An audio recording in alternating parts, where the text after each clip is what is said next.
Welcome to our new series where we will review video games. This is going to be called A and B to Yotei. Obviously each review will have its own unique name, but this is the start of a new review series right here on A and B to C. I'm Bob, and today Adrian and I are going to be diving into Ghost of Yotei, Sucker Punch's latest samurai epic. We both spent countless hours in Ghost of Tsushima, so we came into this one with high expectations. So Ghost of Yotei is only available on the PlayStation 5. However, PlayStation has two variants. You've got the PlayStation 5 Pro and the Base. Fortunately, between me and Adrian, we can cover both. So I'll be playing on the Pro, Adrian's played on the Base, and we spent days exploring everything from dense forests, misty valleys, to harsh mountain snow. And like I said, this is just the beginning. Our first of many game reviews to come, so keep an eye out for what's next. Well, what is Ghost of Yotei?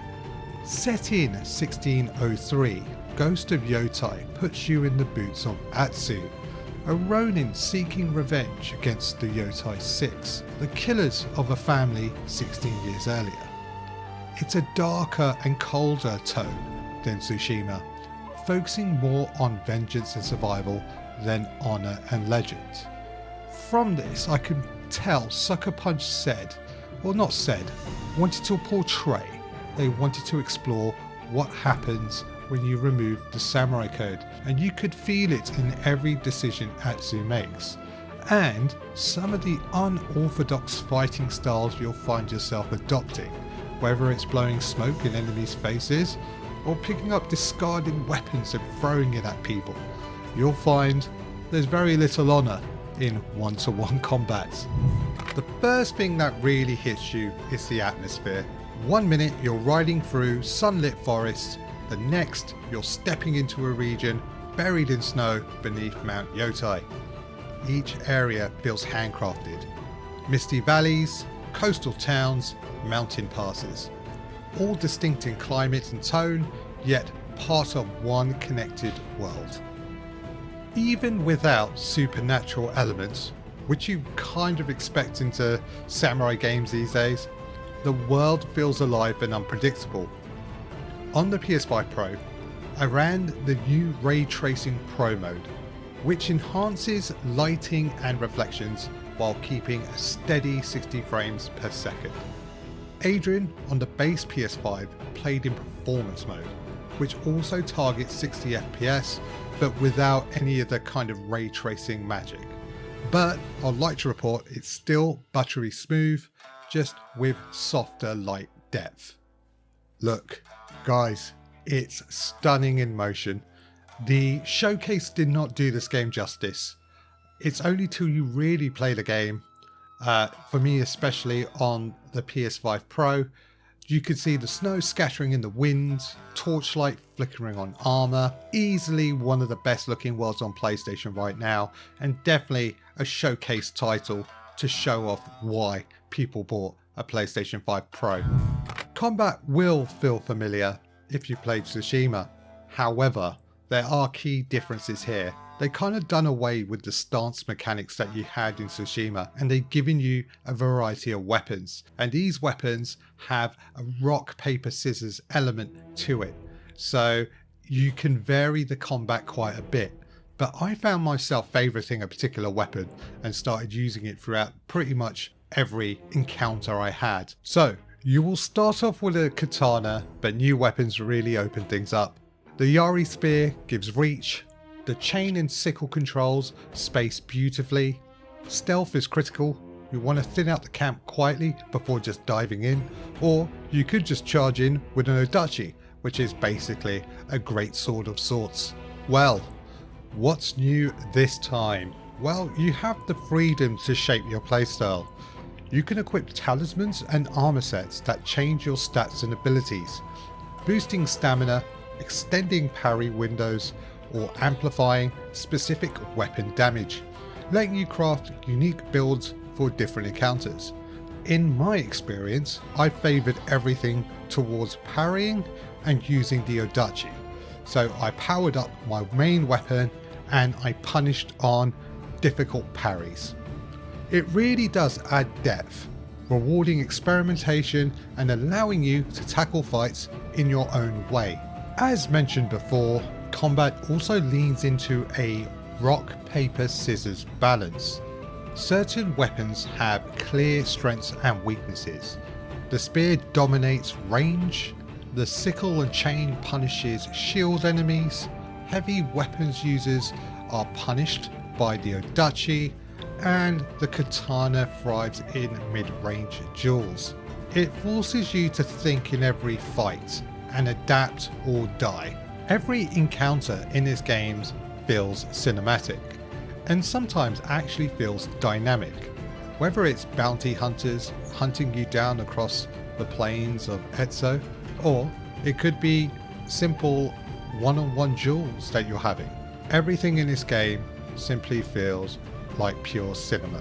Snow crunching, steel clashing, that one clean strike that decides everything. It's not easy, but every win feels earned, and you learn a little bit more about the story. Enemies give up valuable information if you beat them in a duel. Those are just some of the examples that you'll find in Ghost of Yotei that really does add more to the game of a living and breathing world. That brings us on to story and atmosphere. The story doesn't shy away from the pain. Atsu isn't a noble hero, she's broken, bitter, and driven by loss. You meet allies who challenge her, monks, mercenaries, even enemies who question what revenge really means. There's no mysticism, no fantasy, just people and consequences. That grounded approach gives every duel real weight. It's the Kurosawa style tragedy done right. Okay, this is my favourite part, tech and performance. Sucker Punch clearly built Ghost of Yotei for the PS5 generation. On the PS5 Pro, you get 4 visual modes: quality, performance, ray tracing, and the standout Ray Tracing Pro mode, which combines advanced lighting with a 60 locked FPS experience. Load times are near instant, lighting is gorgeous, and each region's weather, fog, snow, coastal rain, shifts seamlessly as you travel between the areas. If you got a PS5 Pro, that Ray Tracing Pro mode is the way to play. And if you have the base PS5, we recommend the performance mode. Both games play at a locked 60 or close to. The cinematic look without sacrificing fluidity is the way to play the game, and that's why we recommend those modes. Now that we covered a high level overview of the game, we're now going to talk about it. So Adrian, what do you think of Ghost of Yotei? What a game. What a game. I expected a lot, and it definitely gave me more than what I thought it would be. It's just visually beautiful, the music's on point, the world is on point as well. The different regions got the different environments, different weather types, different terrain, and the physics of it as well is just, yeah, it's just all works together. It meshes well. From the story perspective, well, I felt like I was really immersed in it straight away, the way the story starts, because you just run right into it. There's no warning, nothing, and it gets right into the motivation of why this happened and why this is your mission. The more you continue on the story, you see a bit of a development in her behavior, how it's thinking, and is revenge completely right? Yes and no. So it's like, yeah, you get to see the whole journey of that and the way she deals with it over time and her growth as a person as well. That's what I like about it. Also, each character, like of the Yotei 6, they have their own stories as well and how they interact with one another and how they interact in general. And yeah, it's just a great world building experience.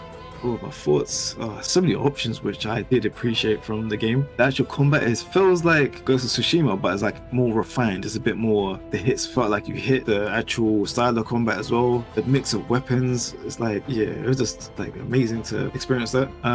The way I did start the game, I went straight for the Kusarigama, the hook and chain, and that was a journey in itself, because it takes a while to get to because it's on the other side of the map, but it's worth it. You see the benefits of it. And then I explored other weapons. You learned their strengths, their weaknesses, pros and cons. And yeah, I like the little rock paper scissors match up with certain weapons. So yeah, it keeps the game interesting. Like, you could keep to one weapon if you really want to, or you can play the small advantages by switching weapons, which I did find enjoyable. My build at first with the Kusarigama, I was with a mainly assassin type of build. I got like a range assassination, so I mainly did that.